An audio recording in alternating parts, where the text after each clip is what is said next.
With the most 100-year-olds in Britain, has Worthing cracked the secret to a long life. Pensioners advised to drink wine, eat lobster, and play table tennis. Joy Trussler is exhausted. She's just turned 100 and is getting over the birthday celebrations, which have made her bedroom look half florist and half party shop, with balloons and flowers everywhere. "I feel as if I've won a competition or something," she says. "I've had 2 parties, 3 cakes and 32 cards, including one from the Queen. If reaching 100 is like winning a competition, it's a competition with an increasing number of winners. In the past decade, the number of people aged 100 and over has risen by 65% to 15,850 are aged 105, double the number 10 years ago. And there are going to be many more.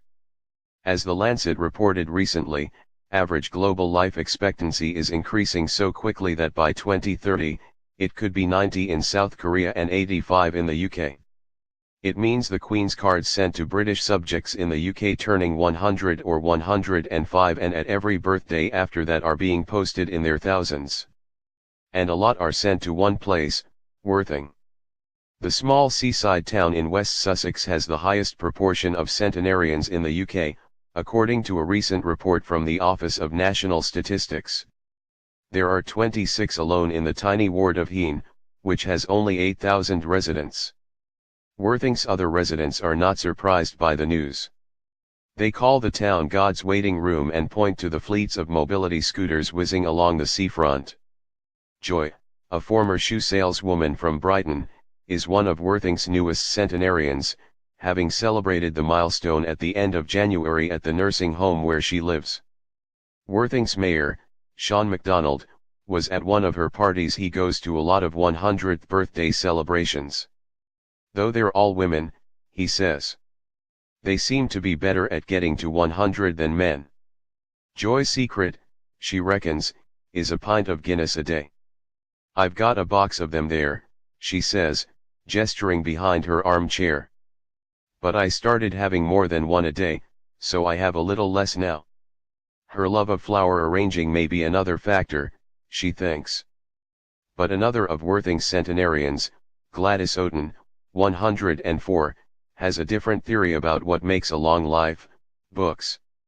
"You can't let yourself get bored," she says. "I think you can reach 100 quite easily now. The key is to keep your brain healthy." The secret of long life has long fascinated us, as have those communities that seem to enjoy such longevity. Most recently this has been people living in Aceroli, a tiny fishing village south of Naples in Italy, where last year a team of scientists spent 6 months studying, to work out why so many of the residents were living in almost perfect health into their 90s. The researchers found they had unusually good circulation, as well as low levels of a hormone called adrenomegaline, which can impede circulation and is linked to heart failure. But Aceroli's centenarians had their own ideas about the elixirs of long life: espresso coffee, cowboy films, and red wine with lunch. They also ate a lot of rosemary, which has antioxidant and anti-inflammatory properties, and had rampant sex lives, noticed the experts. Though there have always been individuals who reach a grand old age, there are far more people worldwide managing it now, says Dr. Frank Miskelly, a consultant physician at Imperial College Healthcare NHS Trust. "There are lots of general reasons: clean water, exercise, general public health and hygiene. But you could ask 100 people how to live to 100 and you'd get 100 different theories. In the medical world, the latest thinking about longevity involves telomeres. These are the protective caps at the end of the chromosomes, the string-like structures of DNA in cells. We know that the more telomeres people have, the longer they live, because when you run out of caps, the string of chromosomes they're holding together can unravel, which can cause all sorts of health problems, says Dr. Miskelly. We're all born with a different number of telomeres, but environmental factors reduce that number. Smoking damages the telomeres in the lung cells, for example, and heavy drinking damages those in the cells of the liver, heart and brain. If we have a healthy diet and don't eat too much, we can preserve the telomeres in our stomach. This certainly echoes Gladys' experience, Back in Worthing. I've avoided too much fat and starch, and I like fruit, says Gladys, a retired civil servant, who moved to the town 44 years ago. I've walked everywhere, within reason, and went swimming. I've always loved table tennis. Maybe that's the answer to longevity. But alcohol in moderation up to 15 units a week has been proven to help you live longer. Gladys admits she usually has a glass of wine a night, maybe more depending on the company. And there are other advocates for alcohol among the nonagenarians soon to reach 100 at Care Gwent Care Home where Gladys lives. Coco MacLeod, 96, and her husband Ian, at only 94, he's her toy boy, she says, have their own house in Worthing, but are staying at the care home for a holiday. They're in an apartment on the first floor where they've just eaten lunch and are sitting with a glass of Sauvignon Blanc in hand.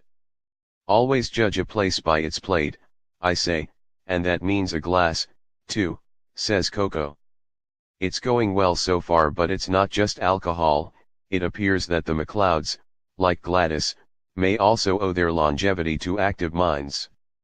After meeting in their 20s, Coco, who was born in Belgium, and Ian, born in Singapore, lived all over the world, and between them they speak many languages. After World War II, where Ian fought in the Indian Army, they did degree after degree at university, while Ian also sold paint for a shipping company. Their daughter Andrea, in her 60s, has 3 degrees. Coco and Ian's 3 granddaughters so far have 7 between them. Dr. Miskelly says that could be the key to health for the MacLeods. If you are highly intelligent, your brain takes longer to develop deficiencies, he says. Intelligent people do live longer, but you have to think about cause and effect. Are you more likely to have a better lifestyle, watch your diet and habits, socialize more and do everything we know that helps to increase your chances of living to an older age if you're clever? Probably. But the MacLeods are convinced it's something else. The secret to long life is good food and drink, says Coco. Have you been to Casa Ciro on the front? It's a wonderful little restaurant. They do a fantastic lobster. Yet when it comes to food, it's how much you eat that's most important, says Dr. Miskelly. Calorie restriction or fasting has been shown to extend lifespan in animal studies. You improve your health during that time because eating 50 to 60% or fewer calories reduces your metabolic rate, which prolongs the time that you are active. Anyone who has lived through the war and everyone who is a centenarian now will have done has experienced rationing, and that's really the same thing as fasting. But what is it about Worthing that makes it so conducive to a longer life? Most of its residents weren't actually born in the town, but moved here, possibly drawn by nostalgia for childhood holidays, says Bill Demmel, operations manager of the charity Guild Care, which works with older people in the town. From the 1900s, Worthing was a leading summer holiday destination. When trips to the seaside were swapped for cheap package holidays abroad in the 70s, house prices in Worthing dropped, meaning that people who had holidayed there as children could afford to move there to retire. Gladys and Joy are just 2 examples of these returners. Worthing is also a picture postcard town, says Bill Demmel, prettier than Portsmouth, quieter than Brighton and cheaper than Eastbourne. If those are the reasons to move there, why then are more people living to 100 in Worthing than anywhere else in the UK? It's made for the very old because it's so flat, he says. It's easy to get around, and that increases how active you can stay as you get older. Mobility is absolutely key to longevity, says Dr. Miskelly.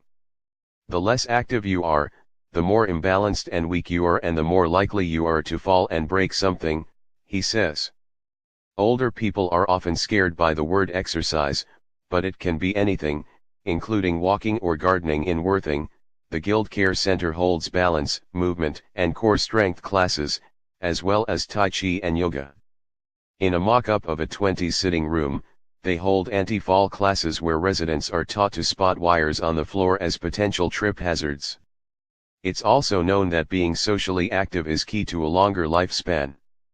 It might not seem significant, but when you get older, social interaction has as much impact on your health as a health condition such as diabetes. It's just more difficult to quantify, says Eileen Burns, president of the Geriatrics Society and a consultant physician at St. James Hospital in Leeds. We know that if you're socially isolated, you're more likely to be inactive, less likely to eat well and look after yourself. There are a couple of studies looking into the effect being gregarious has on your health. It is undoubtedly significant. Here, too, Worthing has much to offer. Many businesses have geared themselves to an older crowd, so there's a lot going on there for older people, says Bill Demmel. Aging is very different these days. It's not about sitting in a care home or going to a day center to fall asleep in a chair. Our focus is on making things fun because we have some very young residents who wouldn't consider themselves old. When the local authority helped us research what kind of things the older residents were interested in doing, 2 people suggested strippers. When we visit the Guild Care Day Center on a Friday, 2 dozen of Worthing's very elderly residents are tapping their slippers to a singer covering Tom Jones songs. They oh and ah at the song announcements like a crowd of spectators at a firework display. One of the center's eligible bachelors who lives nearby and comes to the social events each week is more intent on talking about the war than dancing. Does he know the secret of longevity?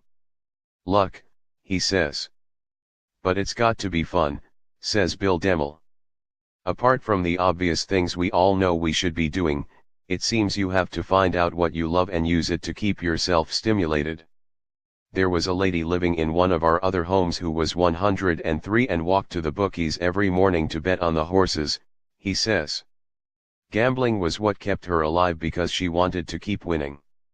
Dr. Burns adds that fun is part and parcel of enjoying your life and feeling engaged with the community.